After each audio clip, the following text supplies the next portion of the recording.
Mālupas pagasta zemnieku saimniecība Kadiķēmā ir viena no apkārtnes lielākajām saimniecībām. Tā apsaimnieko vairāk nekā 800 hektārus zemes, nodarbojas arī ar piena lopkopību. Šo sezonu saimniecība uzsākusi ar ievērojumu tehnikas klāsta papildinājumu. Tā iegādēja ņemts aizdevums hipotēku bankā. Par bankas piedāvājumu īpaši lauksaimniekiem un par to, kā veicas Alūksnes novada lielsaimniecībai, jau otrdien stāstīsim raidījumā Vidzemniekam izdodas. Skatieties pēc vakara vēstījuma. Viņi ir starp mums. Viņiem ir mērķis. Viņi zina, kā to sasniegt. Viņi uzņemas atbildību. Mēs viņus atbalstām, jo mēs viņiem ticam. Valsts atbalsta programmu aizdevumi biznesu uzsācējiem, uzņēmējiem ar pieredzi un prasmīgiem lauksaimniekiem. Hipotēku banka. Mums ir svarīgi, lai jums izdodas.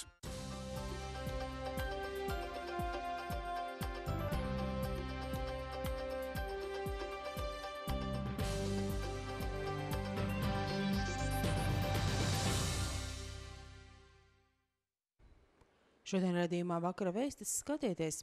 Drīzumā Burtnieku novada doma valdījumā pārņems Burtnieku ezeru. Vidzemes slimnīcā dalās pieredzē endoprotezēšanas speciālisti. Informācija no Valmieras pašvaldības un Vīciema Čiekurkaltē čiekura sēklas iegūst tāpat kā pirms 100 gadiem. Māja sākumā valdības komiteja akceptēja Burtnieku ezeru nodošanu pašvaldības valdījumā. Līdz ar to Burtnieku novada domē pavērsies daudz plašākas iespējas ezera apsaimniekošanas jautājumos. Šomēnes uz Burtnieku ezeru galvenokārt dodas līdaku velcētāji. Makšķernieki ar lomiem ir apmierināti un atzīst, ka zivis ezerā netrūkst. Līdosiņu, zondarti jau nevar nākt. Šodien vispār 3 tādas pārējais mezmēr atpakaļ. Asasiet. Līdaks lienārā. Ir 2. Viena tāda mēra, viens un viena tāda 2 kilogramu. Šogad lielākie lomi ir lielākais, kas ir dzirdēts, it kā ir 11 kg izķert līdaka, bet visi runā, bet īsti tā kā neviens viņu nav redzējis. Es personīgi ir redzējis 9 kg 600 gramu lielāko līdaku, ko pagājušo svētdienu noķērs un izveidu Vecats bāzē. Ezera pārvaldnieks stāsta, ka šogad makšķernieki mājā var izmantot dienas vai gada licenci. Līdz ar to sarucis to makšķernieku skaits, kas iegādājās mēneša licenci, lai līdakas makšķerētu komerciāliem nolūkiem. Geogrāfija makšķernieku, kas brauc uz Burtnieku ezeru, ir pietiekoši plaša, brauc pat no Kurzemes. Un uzdodot viņiem jautājumus, viņi saka, dažādība, jo gribās kaut ko citur pamakšķerēt. Un galu galā viņš kaut kā kompensācija arī ir tās zivis. Burtnieku ezeru nonākšana pašvaldības valdījumā makšķernieku ikdienu būtiski neietekmēs. Izmaiņas var skart vien zvejniekus, kas zivis zvejo ar tīkliem, jo pašvaldība varēs mainīt zvejas tīklu limitu. Būtiskākais, kādēļ Burtnieku novads vēlējās pārņemt ezeru valdījumā, ir iespēja noteikt kārtību, kā tiek apsaimniekot ezera dabas resursi un veikta tam pieguļošās infrastruktūras attīstība. Vietēji iedzīvotāji nāk ar lūgumiem, kas gribētu kādu kanālu izrakt vai kādu varbūt citu hidrotehnisku būvi, tad faktiski nav neviens. Ne mēs varam iedot atļauju, ne arī kāda atbildīgā ministrija. Pašvaldības vienīgās tiesības ir tā, ka mēs varbūt pa labi, pa kreisi varam mazliet pamainīt makšķerēšanas nolikumu. Mēs varam varbūt daļu no zvejas tīkla limita varam rezervēt tā, kā mēs to esam izdarījuši licencētai zvejai.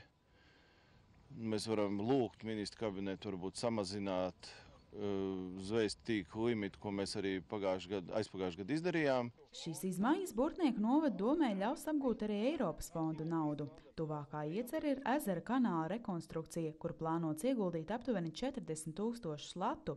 Iecerēts izbūvēt vietu, kur makšķernieki varēs pietauvot savas laivas, kā arī tiks izbūvēts stāvlaukums automašīnām, uzlabots apgaismojums un iekārtotas toaletes. Iepērcies un lido gaisa balonā. No 9. maija līdz 30. jūnijam iepērcies tirdzniecības centrā Valleta, krāj uzlīmes un piedalies loterijā. Laimē lidojumu ģimenei gaisa balonā, atpūtu 2 personām Spa Estonia vai kādu no Valletas dāvanu kartēm. Loterijas noteikumus lasi www.valleta.lv. Tavs tuvākais tirdzniecības centrs Valleta pašā Valmieras centrā, Rīgas ielā 4. Ja tev nav Easy kabeļtelevīzijas, tu nevar skatīties Easy Latvijas un ārvalstu populārāko kanālu programmas, bez dekodera kartes un antenas, neatkarīgi no savu televizoru tipa vai tā izlaides gada. Tu nevari izvēlēties sev finansiāli piemērotāko Easy programmu paku.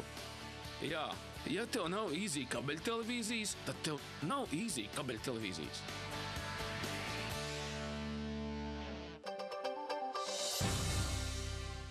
Uzņēmums Valmieras ūdens turpina īstenot Eiropas Savienības Kohēzijas fonda atbalstīto projektu par ūdens saimniecības pakalpojumu attīstību pilsētā.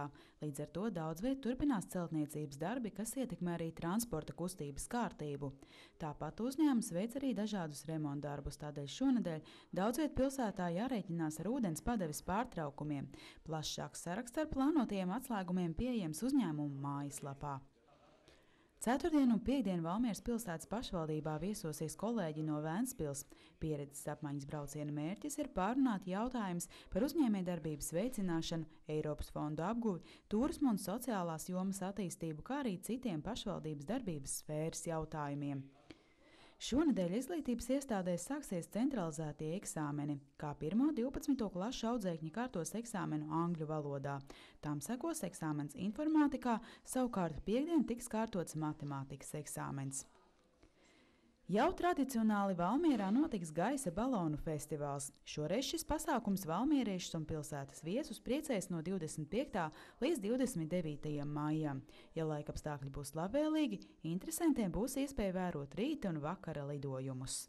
Atkal Valmieras debesis uzziedies pilns krāsainiem baloniem, un šogad piedalās tādas interesantas komandas kā no Ukrainas, Krievijas, Lietuvas. Tā kā viņš jau vēršās tāds vairāk jau vēl starptautiskāks. Un tātad lidojums sākās no 25. maija līdz 29. maijam. Un piekdienas vakarā, varētu teikt jau tradicionāli, valmieriešiem būs iespēja vērot gaisa balonu spīdēšanu. Un arī būs tāds mazs šovs ar saucamiem gaisa balonu degļiem, tāds uguns šovs drusciņi. Un, protams, dīvaliņa pļavās, tātad visi laipni aicināti ap 10. vakarā. Un, protams, gaisa balonu spīdēšanas pasākumu papildinās arī nakts balle, vakara balle. Savukārt ceturtdien visas dienas garumā Valmierā notiks Cēsu pulka skolnieku rotas piemiņas pasākums, kurā piedalīsies tās Vidzemes reģiona skolas, kas popularizē ceļojošā karoga ideju un patriotisko audzināšanu sabiedrībā.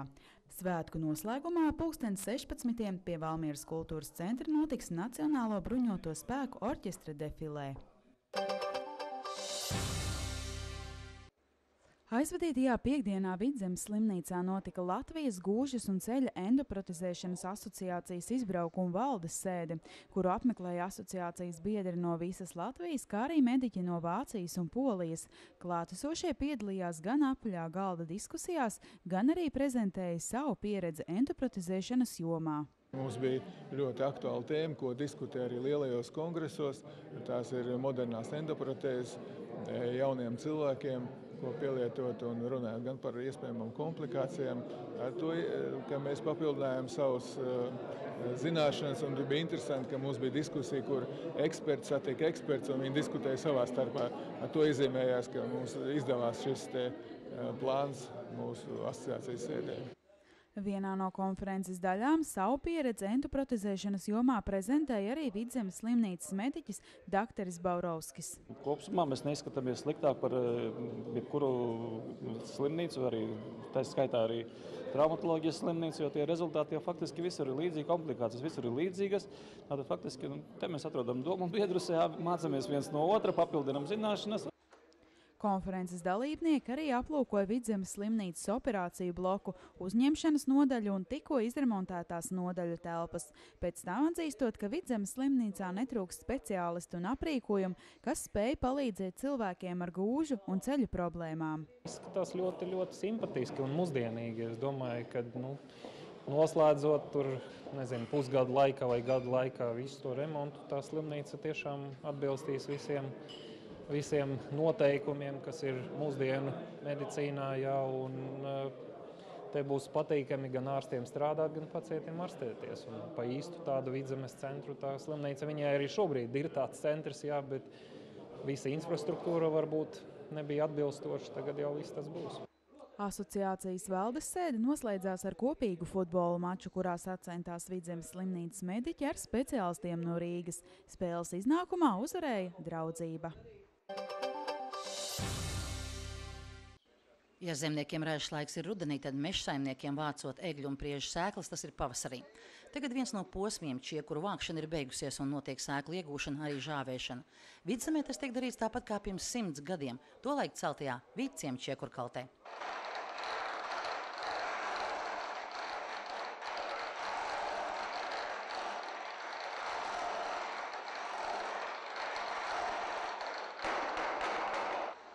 Un tāpat kā tolaik ar iespaidīgas viņas palīdzību maisa ar čiekuriem no kaltas pirmā stāva sāk ceļu augšup.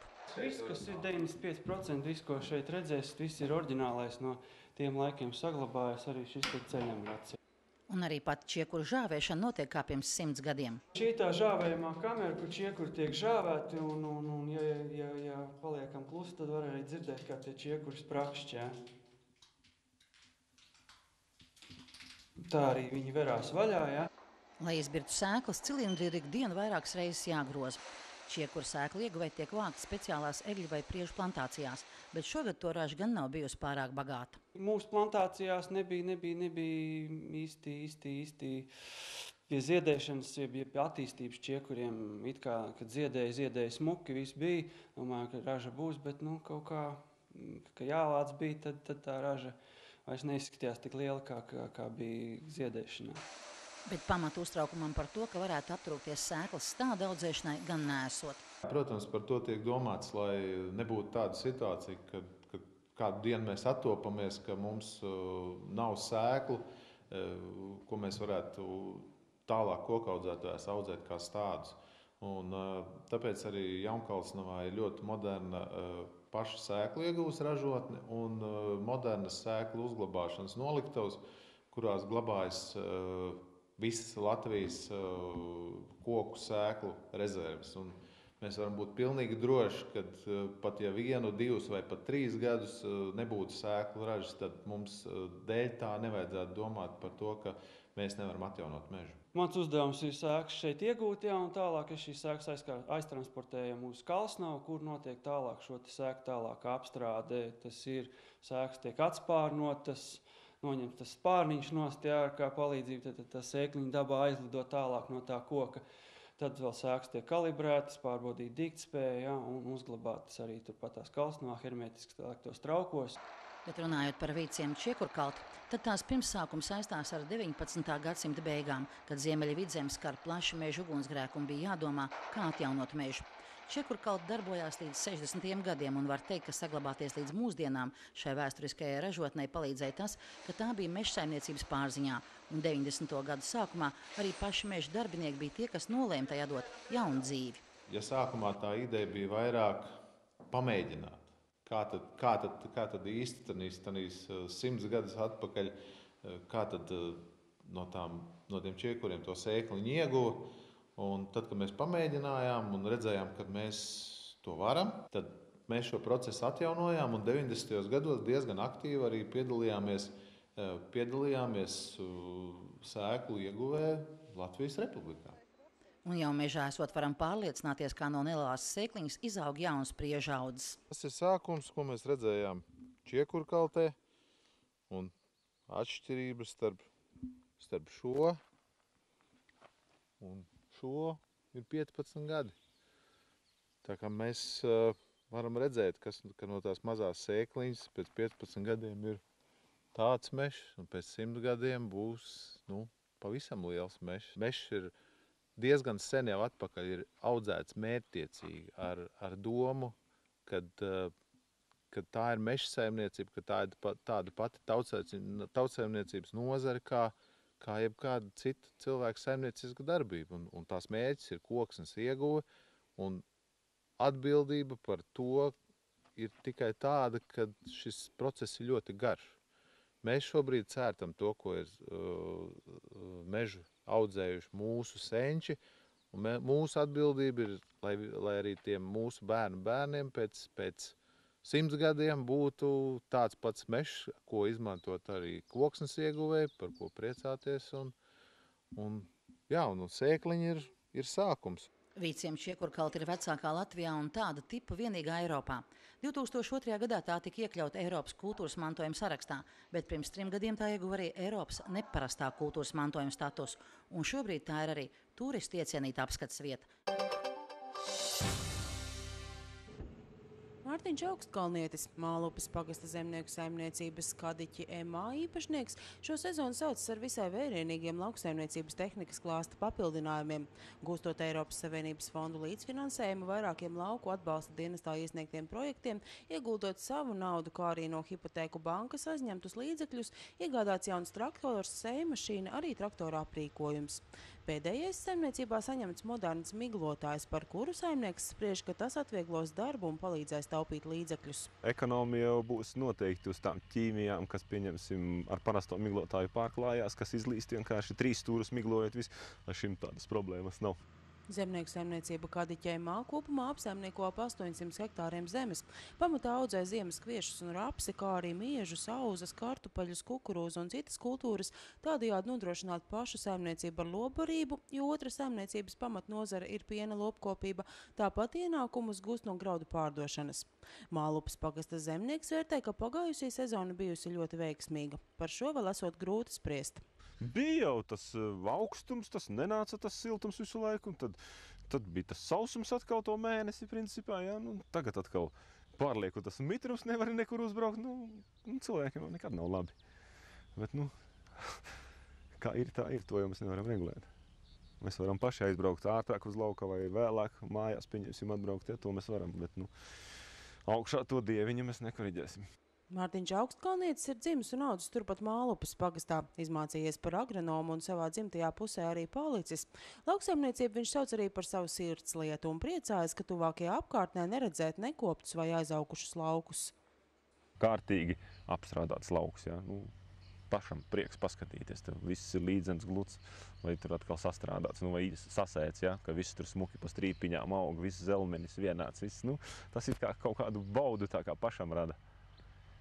Pieneņu pļāvā pat, ka viņa sazied visa dzeltenē, kā. Primā. Tāpat arī, kad rapsis zied, jā, izteikti tas dzeltenais viss, kad ir spilgti dzeltens, prieks.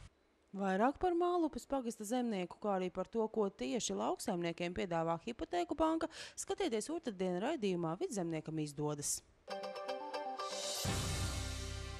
Ja tev nav Easy kabeļtelevīzijas, tu nevar skatīties Easy Latvijas un ārvalstu populārāko kanālu programmas, bez dekodera kartes un antenas, neatkarīgi no savu televizoru tipa vai tā izlaides gada. Tu nevari izvēlēties sev finansiāli piemērotāko Easy programmu paku. Jā, ja tev nav Easy kabeļtelevīzijas, tad tev nav Easy kabeļtelevīzijas.